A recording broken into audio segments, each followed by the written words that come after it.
Hitting the button. Hey, we are live, everybody. What is up? What's happening? Let's get right into it today. We have Omenstar the Infernal. We have Tobias from the Brotherhood of Male Witches. We have the Divine Sorcerer and myself, Brian Lovering. All right, we are going into some manifestations with one of our students and what she got herself up to. Check this out, folks. This is cool. Like this is neat.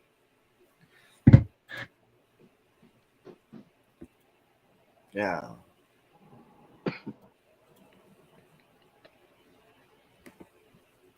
All right, here we go. Calling on the goddess Nemesis for justice. For the pain you have caused my family, for all the lies that you have told, and the pain that you have inflicted. I command you, and I control you. I command you, and I compel you. I command you, and I compel you. I command you, and I compel you. For what thy enemy has done to the, so shall our pain come to you. Hear my voice. The pain you have caused, I shall cause thee. You shall have no peace in any form in your life. Your mind and your body are no longer your own. Your bones will feel like they are breaking, and your body shall be in constant turmoil. What will come all the days of your life. To end your suffering, you must confess the truth of your lies to those you told them to. I command you, and I control you. I command you, and I compel you. I command you, and I compel you. I command you, and I compel you. This is for you, for all that you have done. So many orbs. You will have no peace. You will not Yeah, know we can look out of the mirror. your life.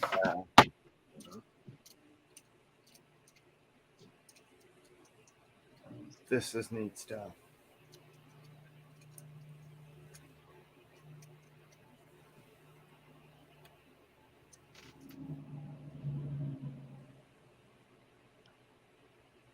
Water.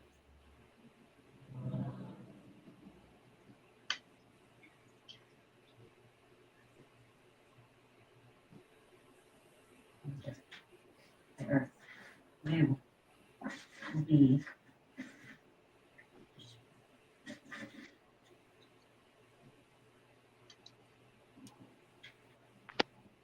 blessings to the goddess Nemesis. Hear my call for justice to be dealt.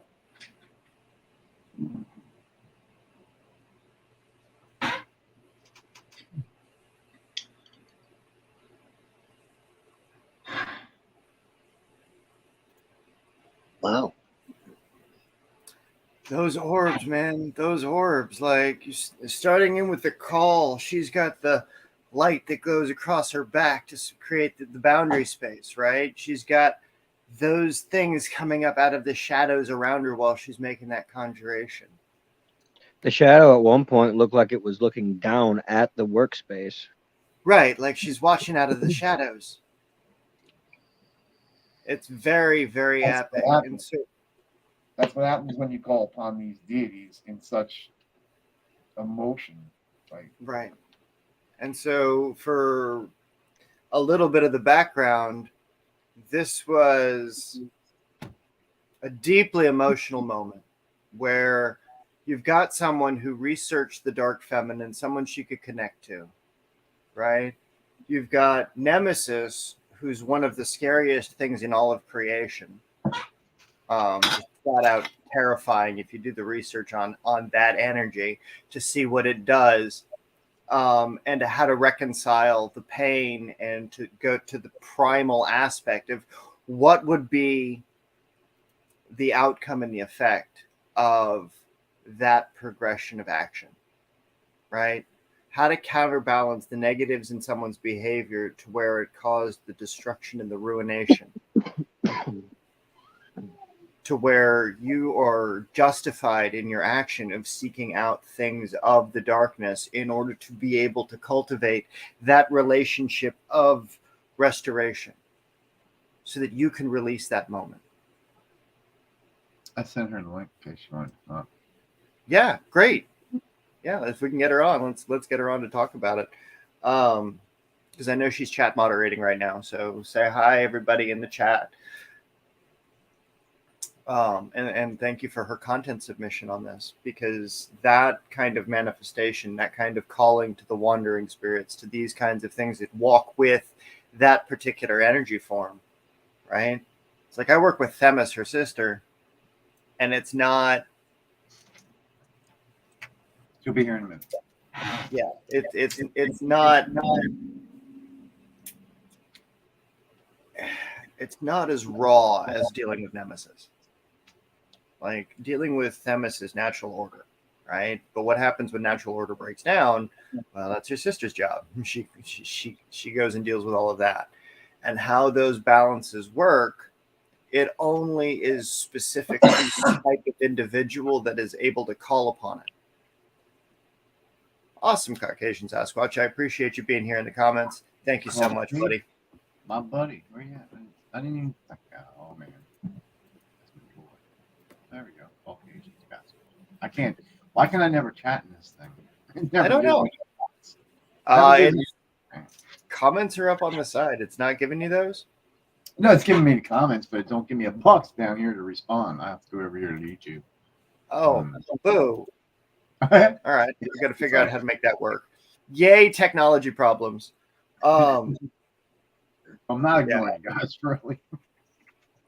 So on the nature of manifestation, while we're waiting for the show, Alex, I've warned people about this before with certain effects of these magics. Would you talk a little bit about what happened yesterday? So, yeah, I was right. I've been dealing with the effects of what I want to consider a spiritual contact. This energy woke me up from almost. I was slipping into REM sleep from lucid, and just heard I call forth, and I'm like, well, jolted right up. I was like, well, now I can't sleep. Now I got to write this. I wrote the conjuration. Next thing I know, for the next hours until now, and still now, I've been rushing to the bathroom to use the bathroom. I've thrown up. I have this. This is why you got to be careful with what you eat before you do certain gate openings, because you will. Yeah. That's something I want to experience. Okay. Mind your open conjures. I mean, like you're sitting there at the edge in the twilight space, right? And liminal space between waking and sleeping. So it's as close to death as your body gets in a day. So you're projecting your mind by the I call forth, and then boom. Oopsie doodles. Well done. Got a lightning. I call forth. Gotta watch them words. Like, that's all I heard. It was like, well, okay, you want me to write this. Obviously, there's something you want me to write. And the first thought that popped in my head was the automatic writing talk we had. And I was like, okay, well, then this is what I'm doing right now. Yeah, but for me, that happens all the time. If you watch my posts, those are just off the top of my head, emotional moments where when stuff like that pops into my head, I guess it's a form of automatic writing, because that does make sense. Yeah. I just paid attention to it. But for me, it's almost like a thought form. Well, but while I do it, I pause. But for you, poor guy, I don't know how you did that. That's very interesting. You got a lightning bolt shoved where it don't belong. it's been like that since I was 18, when I started having and automatic writing in my sleep. Oh, okay. In class. What do you think, Brian? Slight clairvoyance, or what would cause something like that? Oh, straight up spirit interaction. He called something forth. It was unnamed and unknown. So yeah, he got an interaction with it. Okay.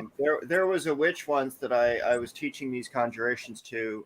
The minute she was finished, she wound up shitting in a cat box. That was the closest thing she had to be able to relieve herself quickly. But yeah, no, the sudden onset of it's evacuating yourself because of it's like the shell casing on a bullet from a gun. When you do this stuff, boom, the energy is released, right? This Okay. is why in the ancient texts you fasted before you start calling shit forth. This is why you go through elaborate preparations and cleansing ceremonies before you do things so that you don't have this situation happen to you. Like, this is the reason for those intense purifications. Like, you eat lightly. It's like the diet for a bottom, right? Like, they eat a salad the day before they're going to do butt stuff. Like, it takes time and preparation for some of these things. But for you to have that, there's such an echo right now. What's going on? Not me. Is it me?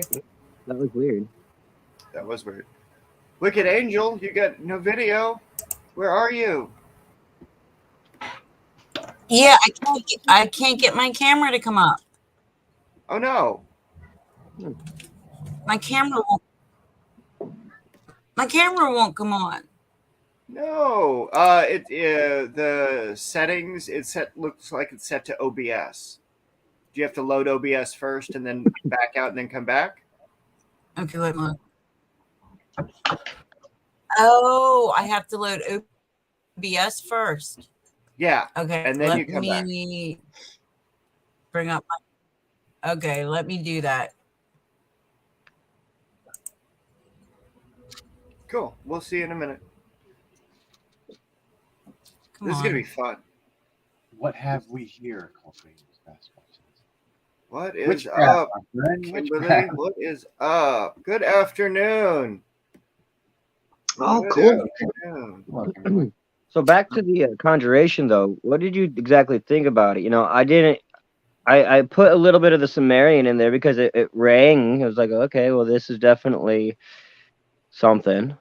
Right. So But to the make, thing is with the Sumerian stuff is because you're tapping into your subconscious, you're tapping into that space where it's the first of things, right? It was the first human language that was written down in with rules and the stories, all of these kinds of things that accompany with that system. So you're tapping into proto-humanity. So in like the first magics, what is your connection to those things, right? It's the first interaction between man and the outside world that's been interacting with these forces, and you wind up conjuring up a spirit for the dream world.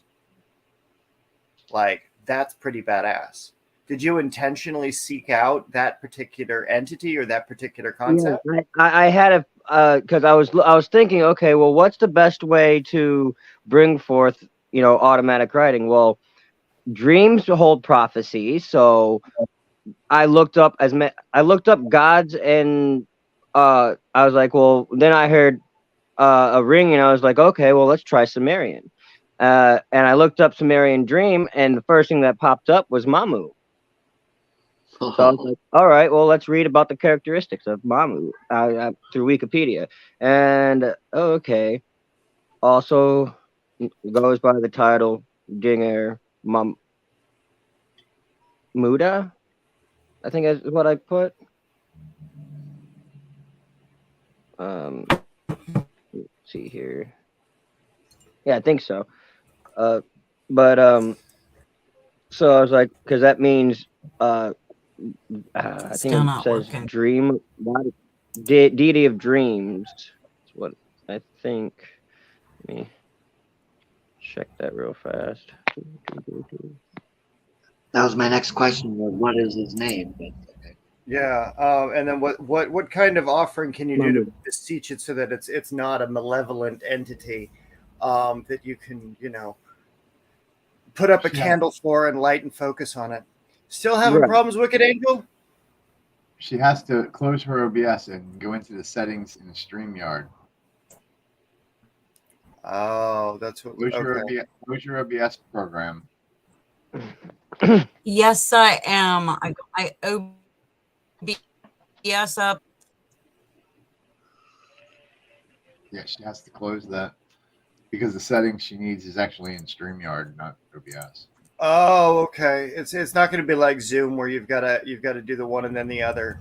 Okay. No, once she closes her OBS And- out to where it's not interfering in her microphone, then she can go into the settings here in StreamYard and change that OBS picture to an actual camera.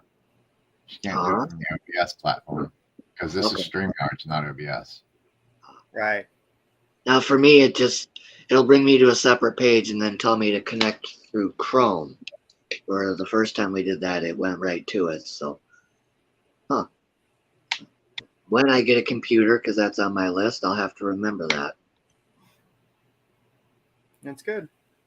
Yeah, when she logs back in, there should be that picture with the camera. It says OBS. She just goes down here to the little blocks and hits settings. It'll say camera. She can hit that and go to camera default.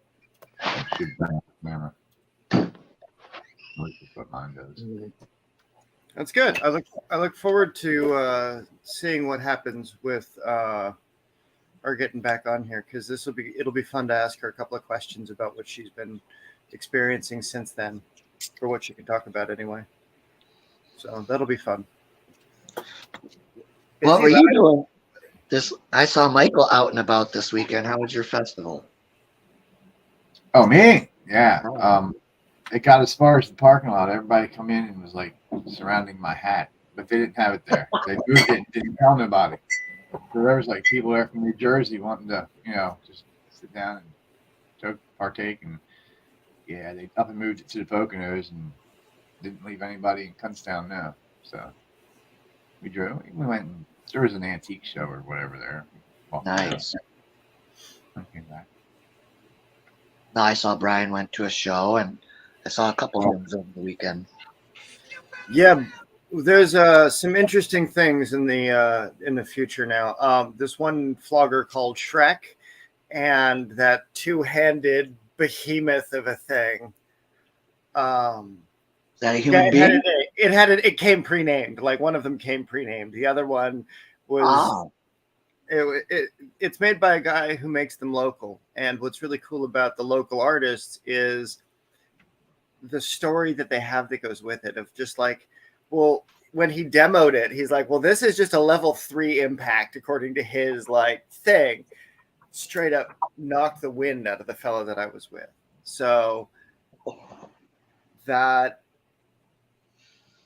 was just like a here, take my money kind of moment for him. And it's like, okay, well, yeah. So now there's this two-handed baseball bat of a flogger. And, I got to say, when using something like that as an exorcism tool or as a way to purge energy from a body, it's outstanding. Ooh, I didn't think about that. Well, yeah, it goes back to the Gardnerian idea. Right. So there's the way of the scourge, or however, it's the crook and the flail. So there's the Egyptian pharaohs would have the flail, and they would also have the shepherd's crook, right? So they have to have agriculture, and then they have to have the severity of like war and weapons and that kind of thing. Yeah. How do you redeem that quality of interaction so that way it's not a negative and it's not an implement of torture, but an implement of pleasure instead? Right. And then there's been the fellow Dylan Lowe, I believe it's Dylan from the Sorcery and Paranormal group, who's been posting up elements from different grimoires, but he's applying them to their darkest, most negative attributes. He's intentionally saying he's using them or like he's wording it in a way where criminal elements are applied, or the negative, dark behaviors of spellcraft, of like why influencing somebody's behavior is a negative, right? Whereas what we're showing off today with Wicked Angel's work, because it was outstanding, and calling upon Nemesis and the conjuring and the compelling and the I command you, like when you were in that state, what was it that you felt most when you were issuing those commands? I could feel the power. I mean, it was like overwhelming. I had never felt anything like that. The structuring of your spellcraft, the way that it went from 1 repetition to 2 to 3, and then it would circle back to 1, and it was like the Fibonacci, like naturally done, like the prime number 1 1 3 5, and then you go up and build the chain. right? And that's what it sounded like you were doing in the rhythm of the flow that you were building. It was outstanding. Very well done. Thank you. That was my first major. Yeah, that was my first major one I've ever done. And I made sure I did all my research before calling on Nemesis because I'd never, you know, never worked with one like her. Huh. What would you say that energy has been like since working with her? Ooh. Well, she wore me out. It did. I haven't worked with her since because I haven't had a reason to. But I know when I get upset or angry, I can feel her. It's like she's with me Yes. all the time now. If that makes sense. Oh, absolutely. Absolutely. But yeah, after I did that, it really drained me.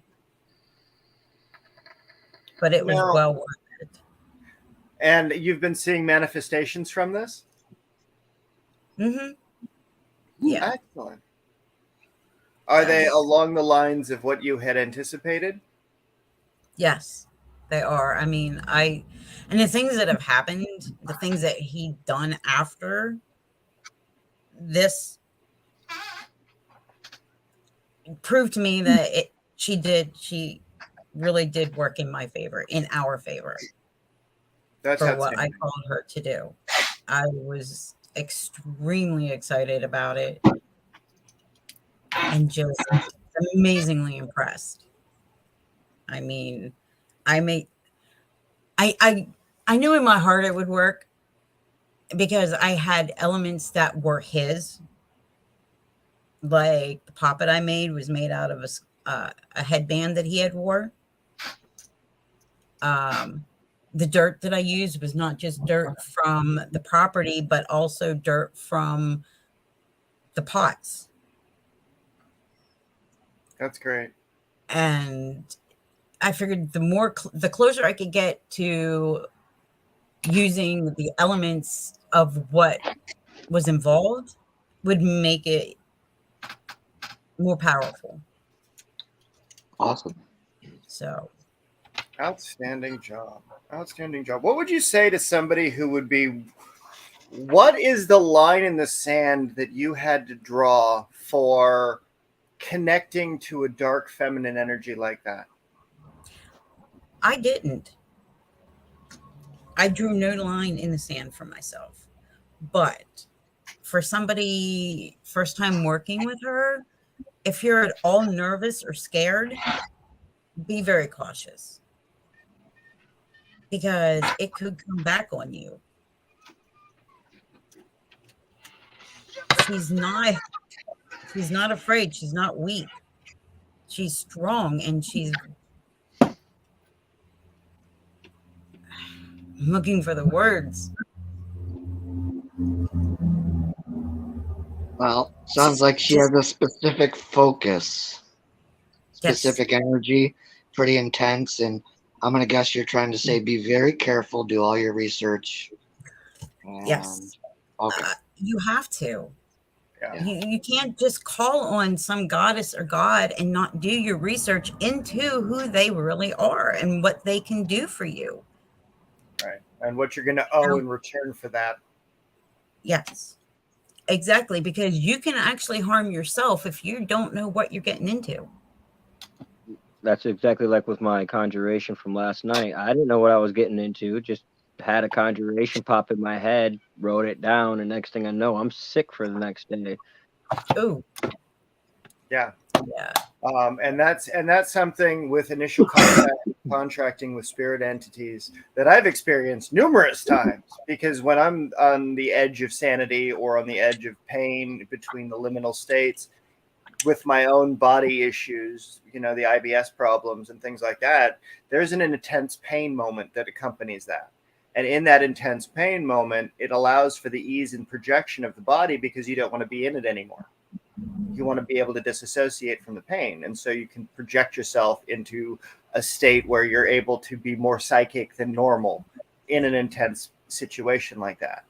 And if you're focusing on something that's painful, or you're in that kind of space where your body's doing things of its own accord as if it was connected to a power plant that's bigger than yourself, like it's your body just can't handle the energy and the flow of everything that's in it, so it expels everything because all it needs is the energy that you're getting from it in that moment. Like it's boom. Like especially seeing as I ate Taco Bell last night, something that my body's not able to handle.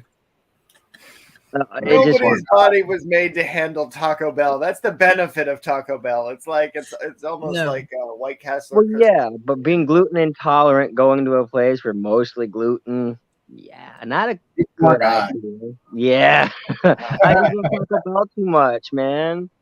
Alex, no Kiro Taco Bell.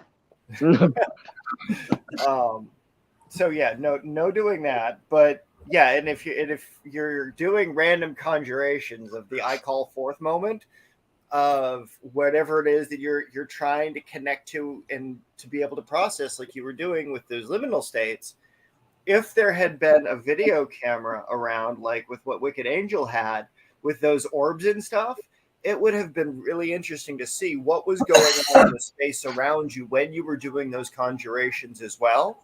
Because you might have had, like I've seen some of the things like with the Divine Sorcerer, lights will just like sit on his head when he's conjuring things. Like there was one that camped out right on his hat once. I wish I had the video camera going when I did the what was it?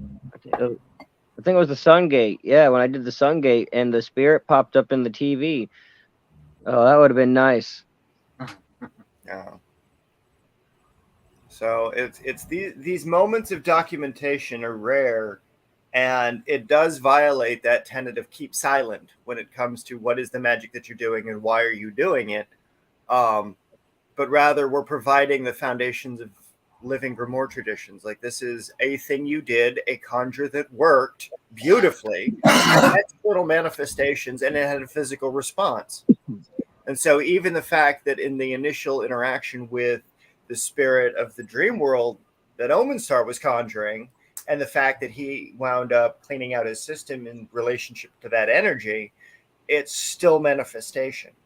It's still an interaction. It's still that liminal crossing state, right? Whereas Wicked Angel, you prepared for that. You had all of the stuff. You had all your elements set up in place, right? And in cooking, it's the mise en place, right? It's like all things in the it's right arrangement before you need to go and start applying everything.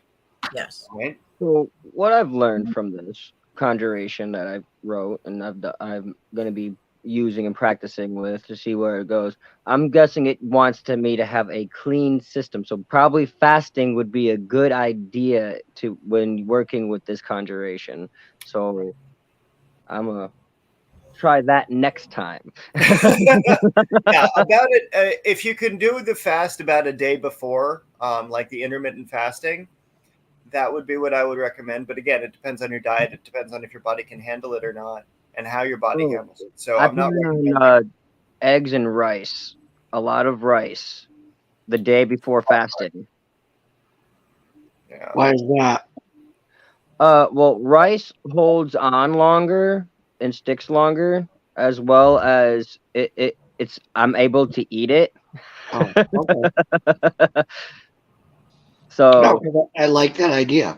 I'm gonna do the same thing. It's actually in a lot of Wiccan writings. It's one of the meal plans that they use a lot is the rice before a fast. That like fish, rice, and like poultry normally.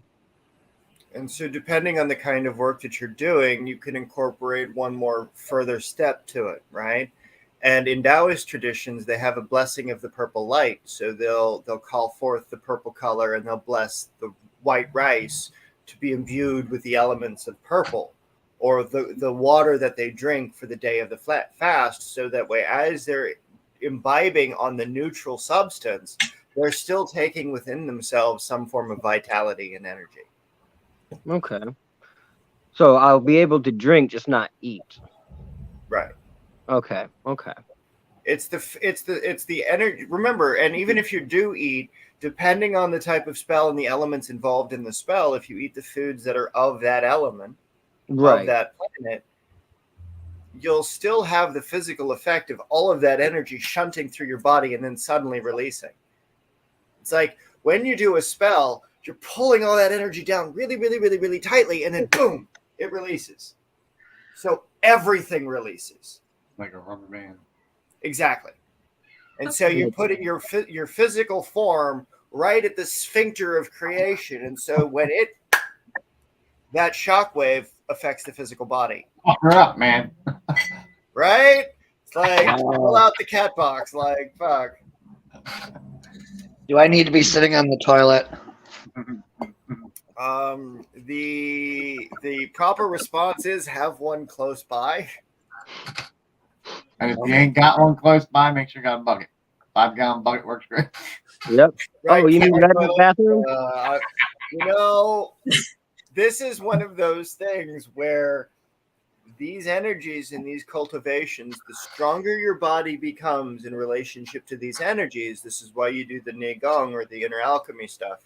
You include that as part of your regimen in order to be able to facilitate these kinds of energy shifts that you're going to be subjecting yourself to. Yeah, because when I first started, I did a binding spell. And you can ask Brian, I was sleeping for like a day and a half, man. I was out, gone. Yeah.